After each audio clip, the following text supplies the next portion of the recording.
Right now, we have with us another young Indian, voice of the young segment. Hello, everyone. Good to be back. Right now, we have with us Chhandas Bhattacharya. Let's listen to him. Over to you, Chhandas.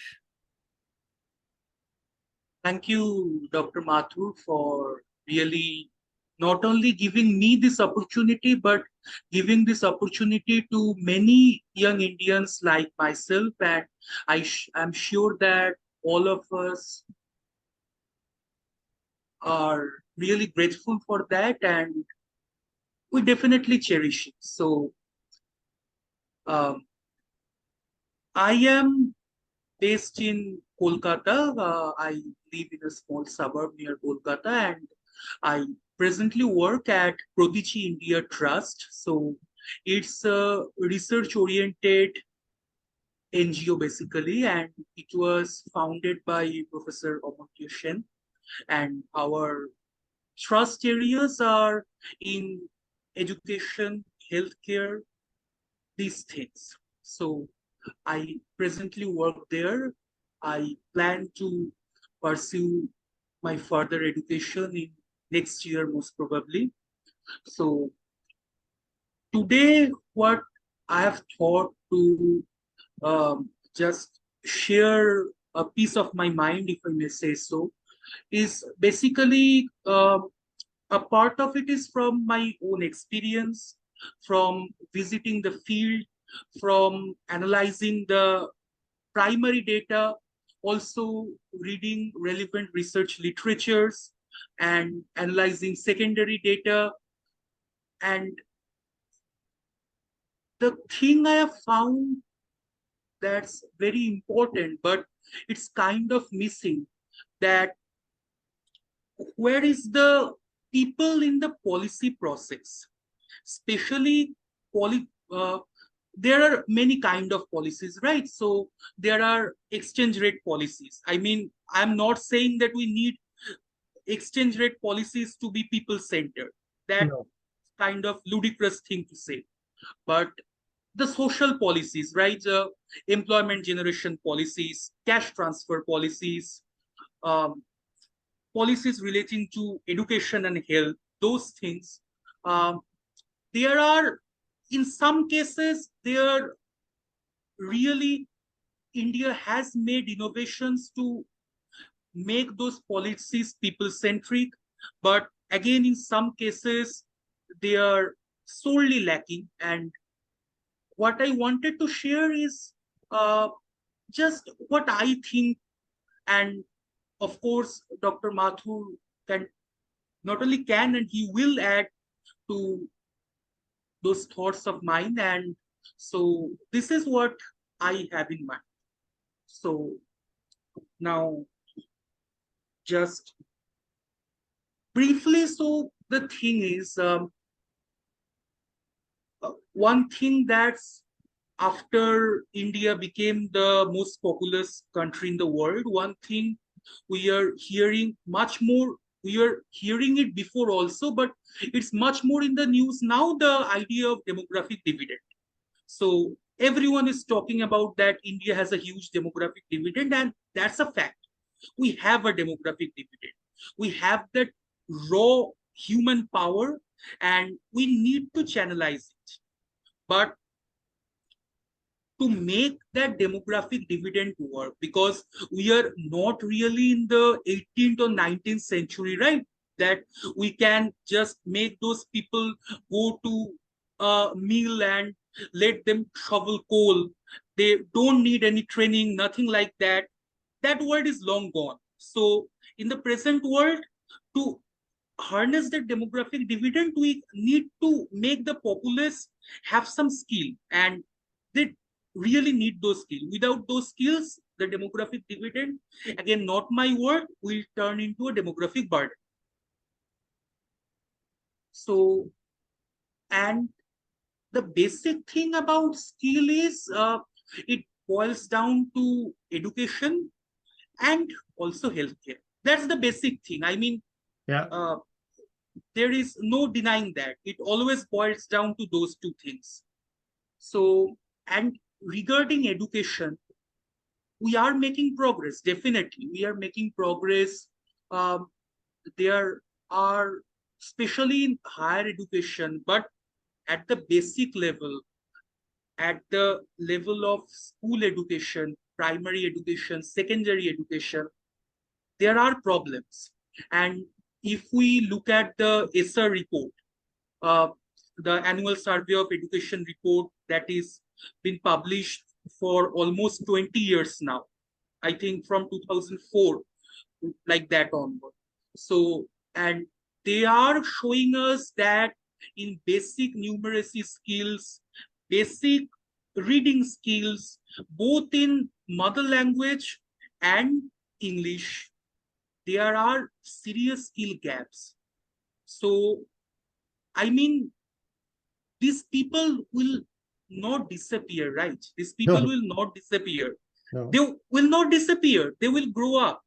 They will grow up, and then what will they do? It's a very serious issue. It's a, I mean, in any way we look at it, it's a issue. It's a policy issue. It's an ethical issue. It's an economic issue. It's a issue in whatever perspective we take. And so that's the basic, that's the basic numeracy, multiplication, division, reading, things like that. And even when the basics are covered, even then there are quality issues. It has come over in many research, many are aware, um, covered well in media. Indian Express recently did a series on education. Um, they have actually developed a dedicated team to uncover these issues related to education, and they did some really fantastic reporting. So there also those issues came up, and quality is a significant issue, and quality and from this issue of quality, I actually want to go to another point, that regarding policy, right? So policy, to make a policy prescription, it's standard these days that it must be backed by sound economic statistical research. And that's very good. That's what should happen.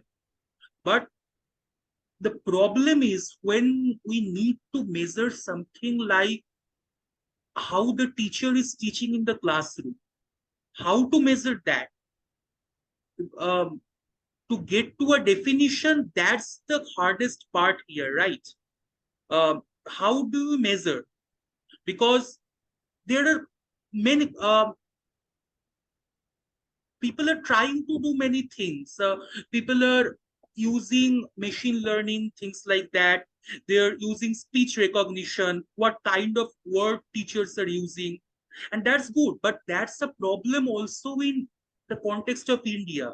It works well in the UK or US. But in India, I mean, in West Bengal, if a teacher who's a native of Hooghly district, where I am from, the dialect he or she uses, and someone who is a native of Darjeeling, the dialect he or she uses, I mean, there are no machine learning algorithms which are trained enough, because Yeah, there are no training data. There are yeah, no training data. So we can't just leverage quantitative techniques like that. Techniques are there, but there are practical limitations. So that's a issue of policy. And so that's the issue of education. And I think I now love to hear your thoughts actually about what I okay, all right, good. just blabbered about, kind of. Okay, let me respond to two issues. One, recently I have written what I've called as non-official India development goals. These are my creation. There are only three, and the first one is about economic progress.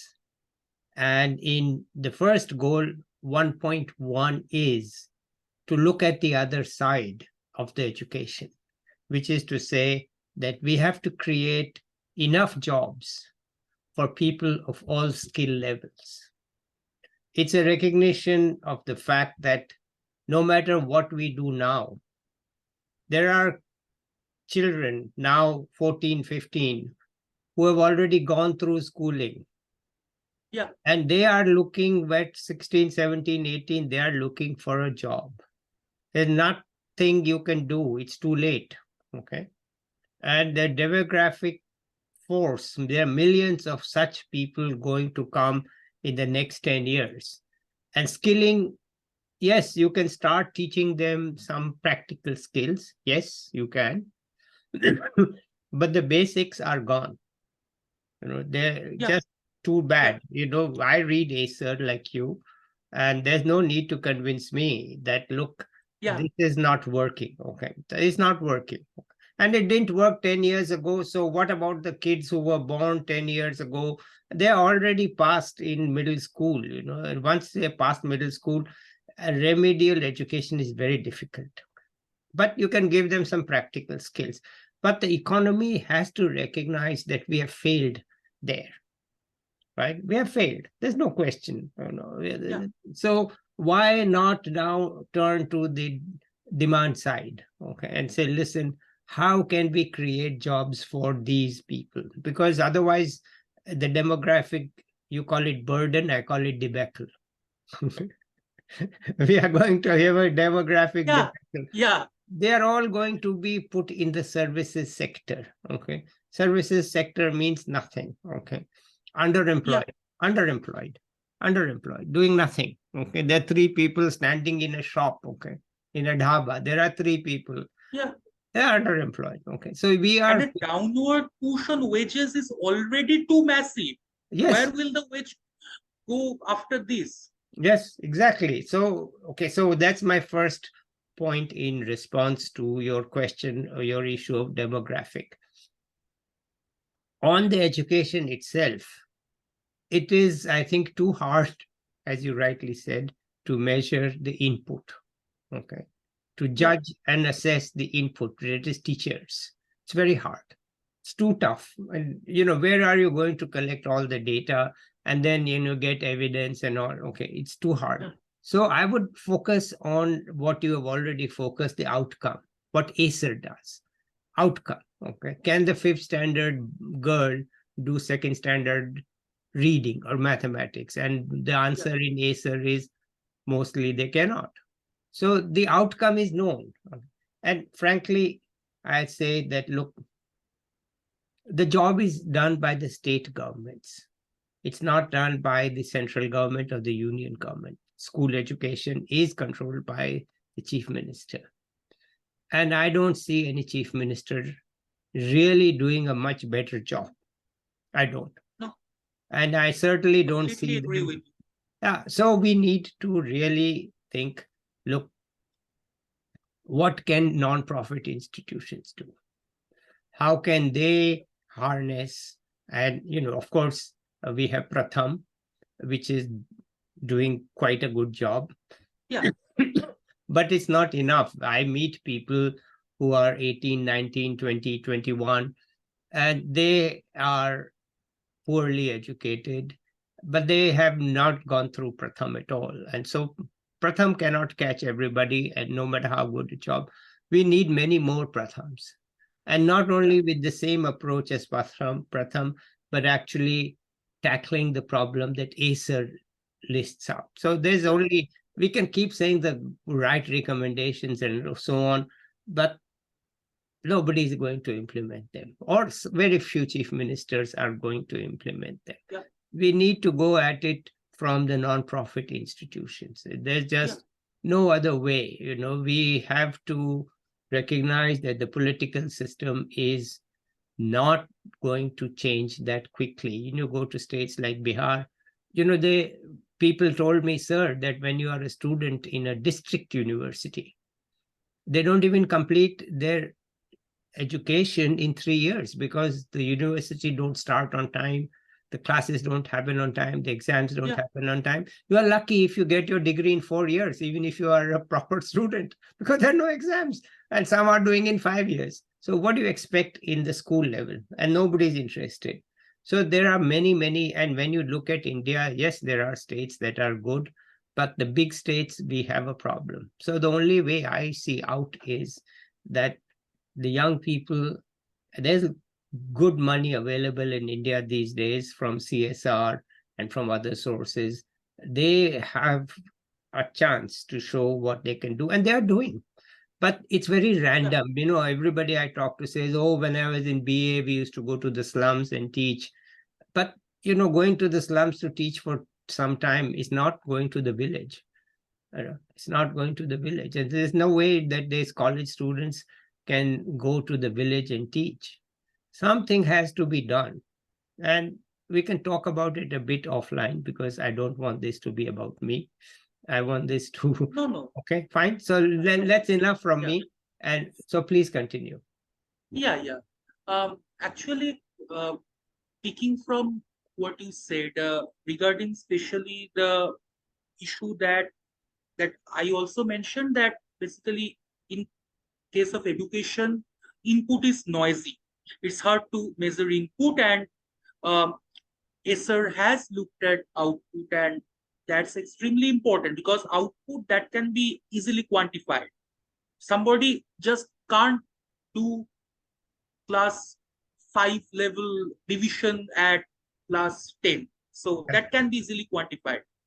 But actually, another thing just ran to my mind when you were speaking, that we can't really neglect the input side, because policy prescription will only work through the input, right?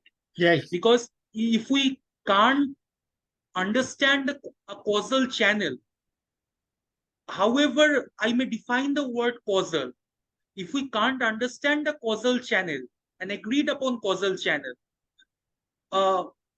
if we can't convince ourselves that this is the way this input is producing this output, then there's no chance that we can convince others.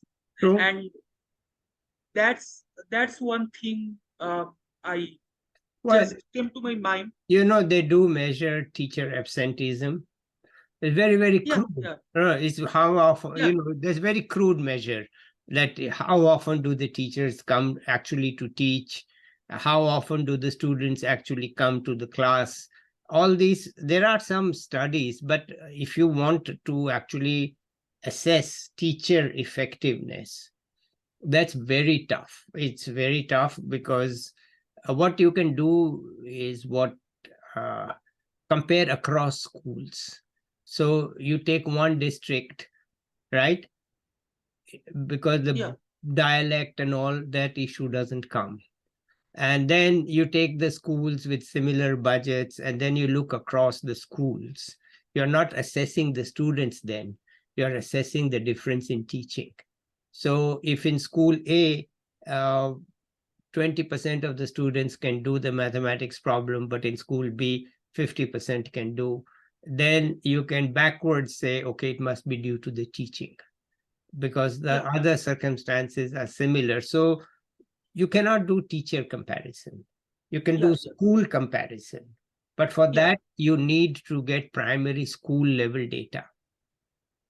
Primary school level data, in which you are not assessing the student, you're not assessing the teacher, but since the students are similar across, the only reason for the difference in output has to be the teaching input. So I think that's this use that in the US, so it's not my creation. It is a use, my children have gone through such tests where they are told it's not your test, it's the school's test, because we are comparing across schools. So you can't compare teachers. What I'm saying is, don't compare teachers. Compare across the school and say, listen, why the students of this school, and Acer doesn't do it, but why the students of school A in the same, even if you don't want district, if you want taluka or subdivision, okay, why are the students of this village doing better than the students of that village? Then you can have a ranking in a homogeneous place, so you have control for many external factors, and you are able to implicitly assess teacher output, right? That it is due Yeah, to. yeah. Okay, anyway, Yeah, let's. yeah. But as I said, No, I'm not yeah, really, I don't think that any, even if you get any understanding, the political system is too immune. yeah.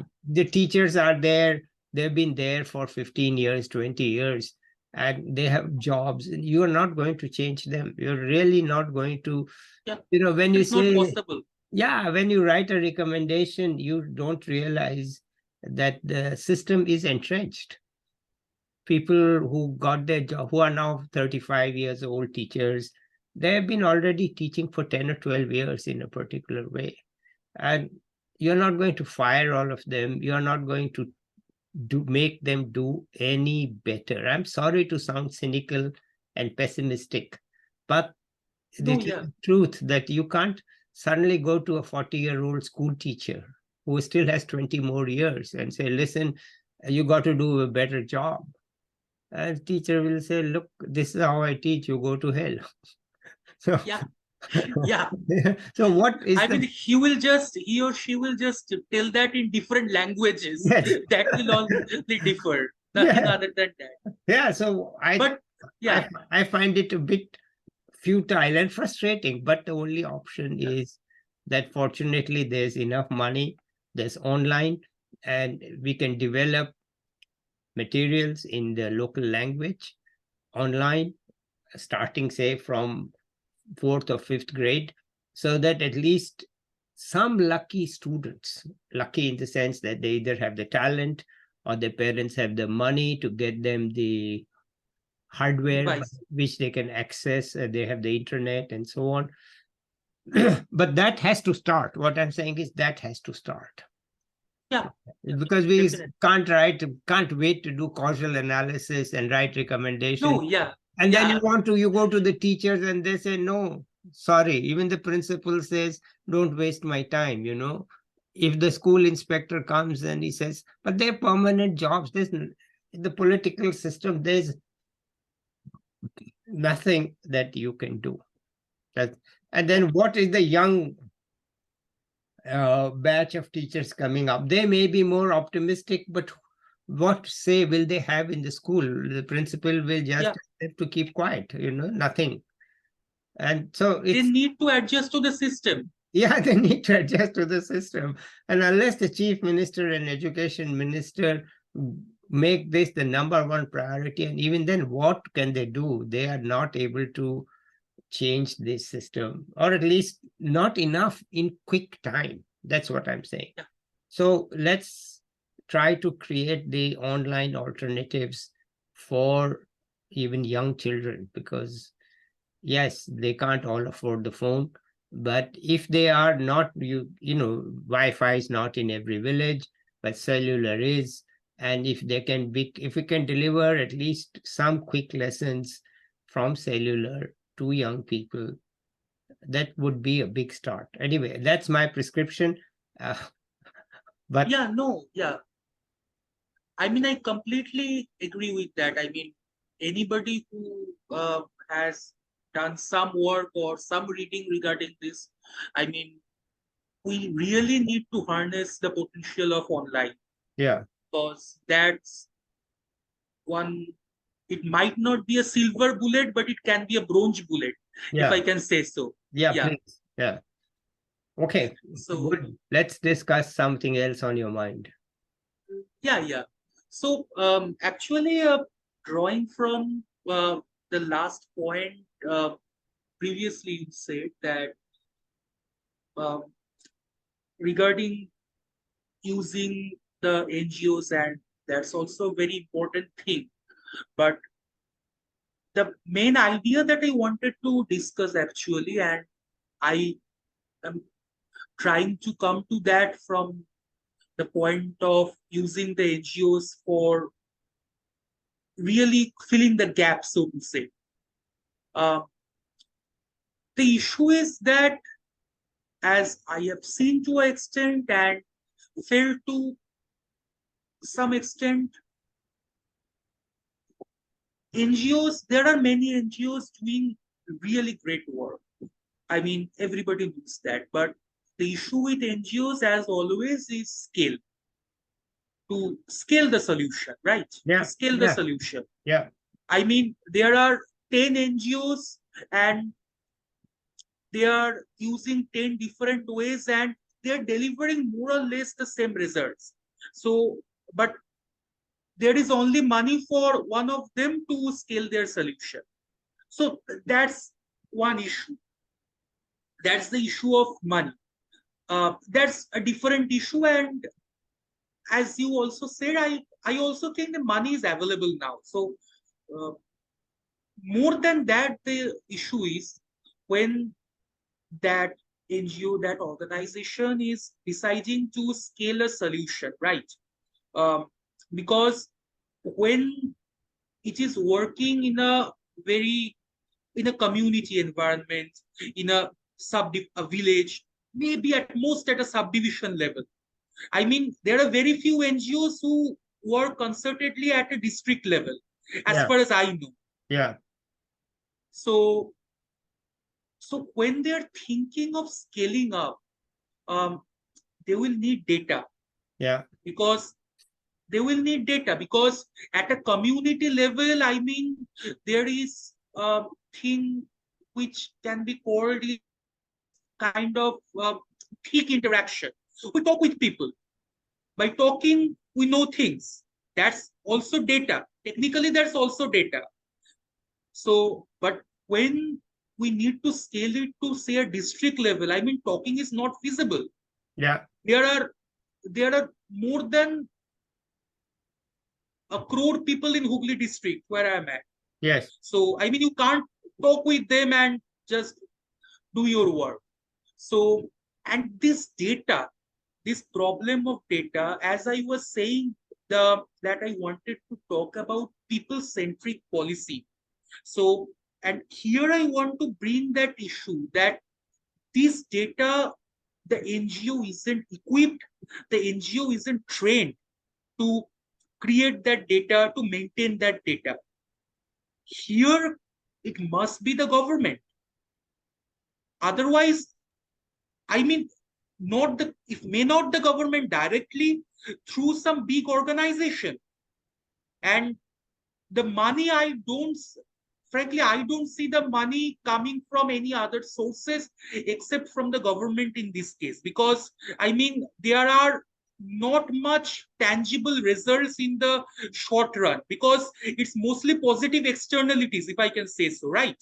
Yeah. Because using this data, the NGOs are able to scale these positive externalities. Yeah. And I mean, it's very hard for any organization doing CSR to give money for a positive externality because it's economics 101 that positive externalities are to measure.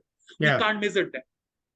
So that's the issue I wanted to bring on this platform, that this is one point where we need people's centric policy, if I can say so. Because I mean, it's not that by people centric policy that everybody is designing a policy of their own. That will be ludicrous.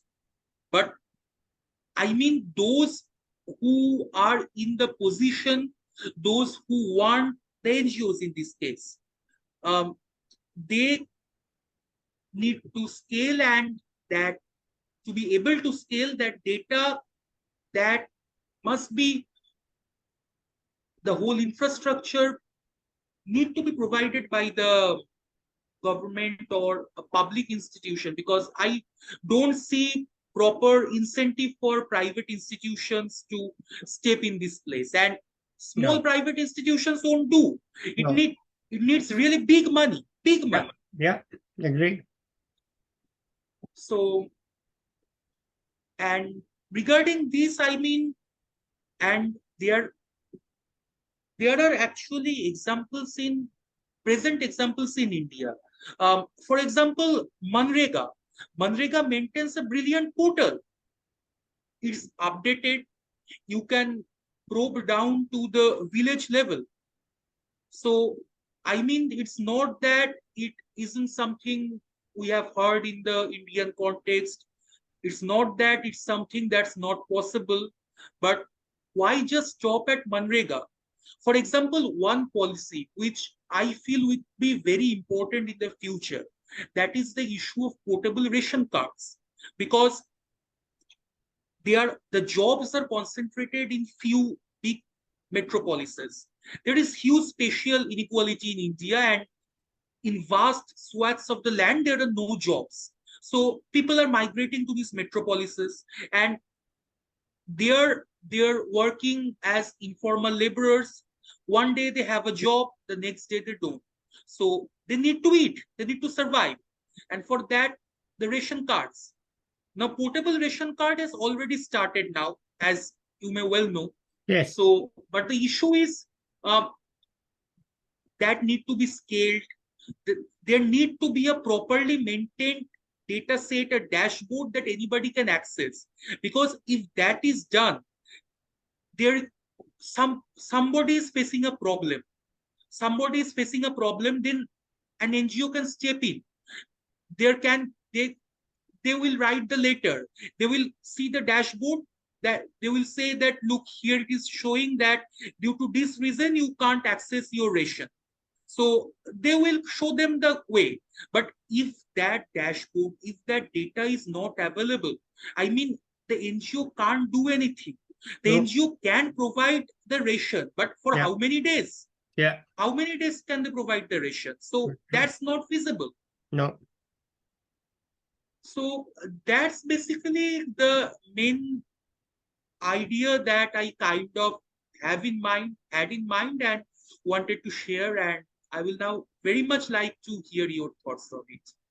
Well, it's obvious, that there's going to be migration, right? There's just no choice about it. And I do think about it, and I'm trying to do something about it, which I will discuss offline, because this is your presentation, not mine. If I talk a lot, I'm violating my basic rule. So I think you are talking about a very, but to generally talk about this, I think what you're calling as people-centric. Okay, I have in my NIDG1, non-official India development goal, one of them is develop effective targeted subsidies. Okay, and targeted means people-centric. What you're calling people-centric means people-centric, meaning that you must understand your target beneficiary. Okay, you can't target, if you have a broad-based subsidy, like, okay, all women are getting free bus pass, that's somewhat targeted, because it's all just not men, just all women, but it's not really targeted. Okay, you're just not able to target it to anyone, not able to implement it with the targeting. Like you're able to say, okay, electricity, only those under so many units per month can get a lower price. That's better targeting, not just people living in this area. Okay, everybody can. So we need to develop better targeted subsidies. That's my point. And there's not much discussion. You're basically talking people-centric, meaning they're going to get some subsidies, right? That's what the purpose of the policy is, to give them some help, some assistance. And that assistance needs to be targeted. And targeted means you need to understand your target beneficiaries, how they will respond, whether it will work for them, whether it's the efficient way. Like Bihar, we had a professor here talking about the fact that Bihar, they gave bicycles to schoolgirls. Okay, and it met its objectives. But then one of the students said, sir, is this the best way to promote girls' education? Is this subsidy, which is a bicycle, the best way? Is there any other way? But then you didn't really, politicians don't have the time. They say, let's do this. Will it work? Yes, it'll work. So they do it. Okay. And it worked. But the question is it the most effective way? Is it the most efficient way? So that's really something that we need more analysis and discussion of how to target subsidies. because in the econ textbooks, we don't mention subsidy because subsidy is just a tax with a minus sign, right? Nothing. Yeah. There's no tax, there's no subsidy discussion. But in the Indian context, given the macroeconomic model we have, a discussion of subsidies is now, people call them freebies, we call them subsidies, but an understanding of how to design and make them work, because there's just no other way. We are just, all you're talking about is subsidies, Manrega, ration cards. These are all subsidies that you're talking about. But at least Manrega, they say, okay, it's capped. It can only be 100 days and so on. So that's a way of targeting it, understanding. But there's not enough discussion, I would say. I mean, now I'm talking like an academic and policy maker. I think, your institution could do more research and thinking on what are the right subsidies that are people-centric. So understand the people's actual needs and what's the best way to meet those needs, rather than simply saying, is this subsidy effective or is that subsidy not working? Because primary education is a giant subsidy, okay? It's a giant subsidy. We are not charging any fee from the students. No state in India, as far as I know, is charging any tuition money. So it's a giant subsidy. And we are saying, look, it's very important we do it, but the subsidy is not effective. It's not effective subsidy. So how to make that, so put it in more general theoretical terms, how to make the subsidy more effective?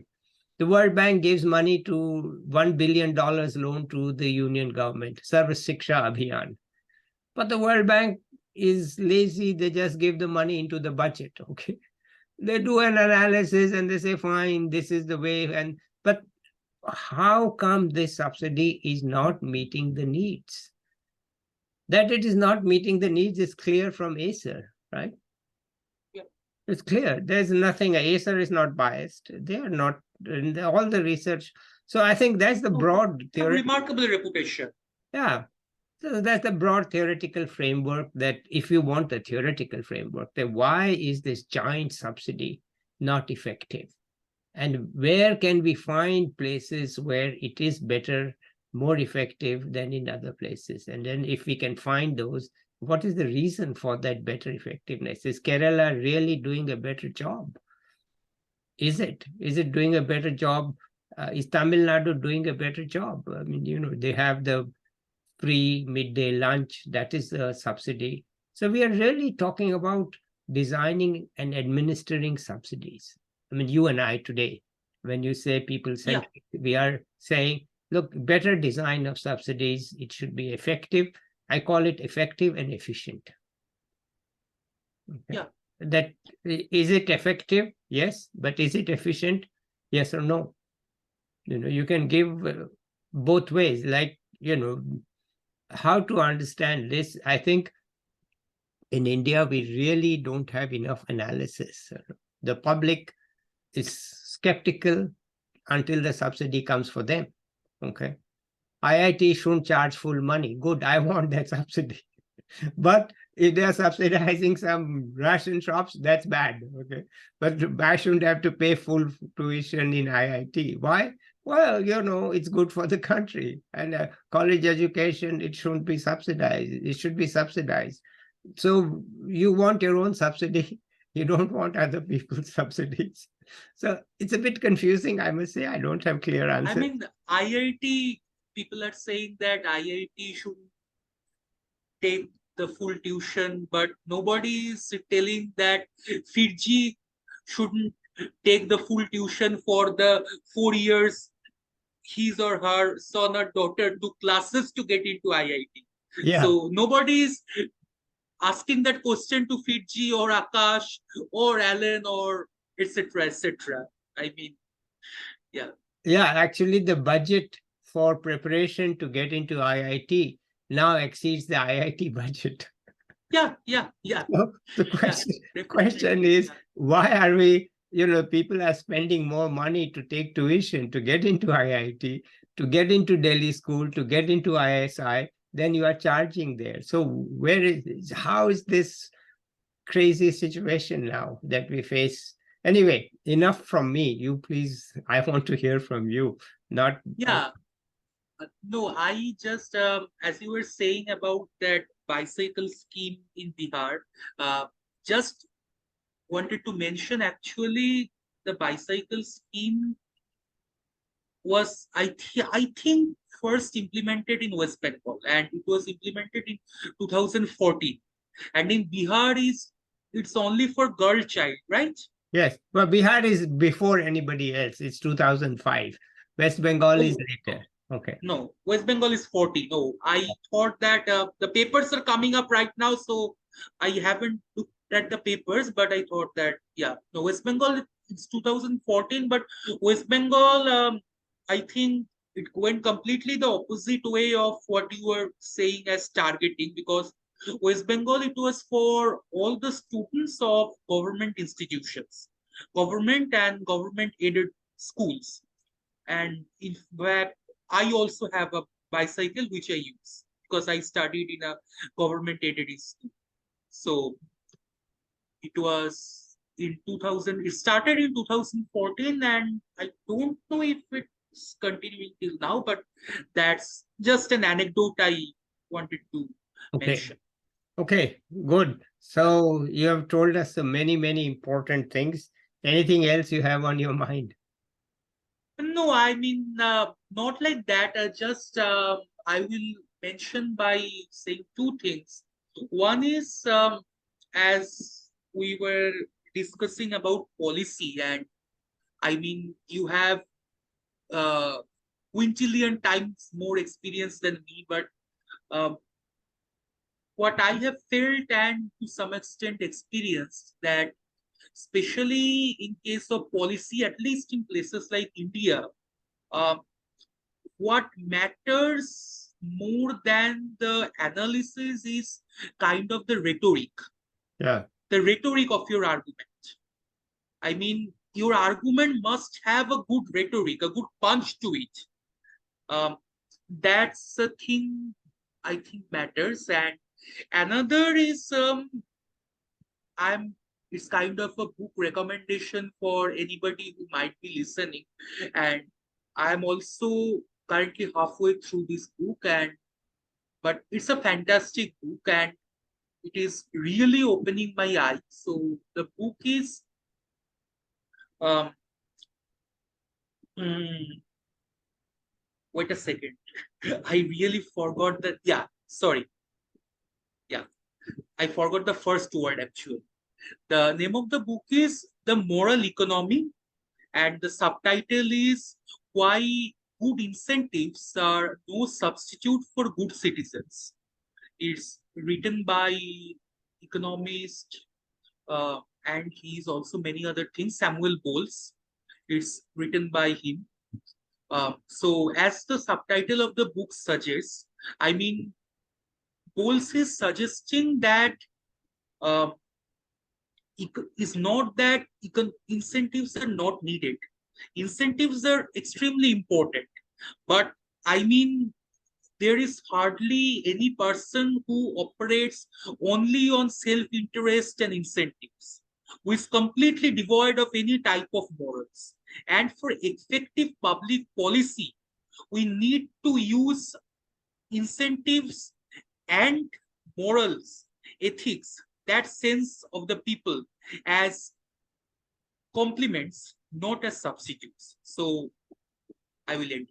Okay, great. Well, it's very good to hear all these thoughts from you, stimulating thoughts, and befitting your status now as a fairly senior young person. You have told us quite a few things, and both combining both practical and theoretical. So I'm very happy to have that from you. And maybe we'll catch up with you in a year to see where you are, what you are doing, and what your new Thank you. thoughts are. So let's say bye to the viewers now, and I'll be back with another young person or an expert soon. Bye till then. Bye. Bye, everybody.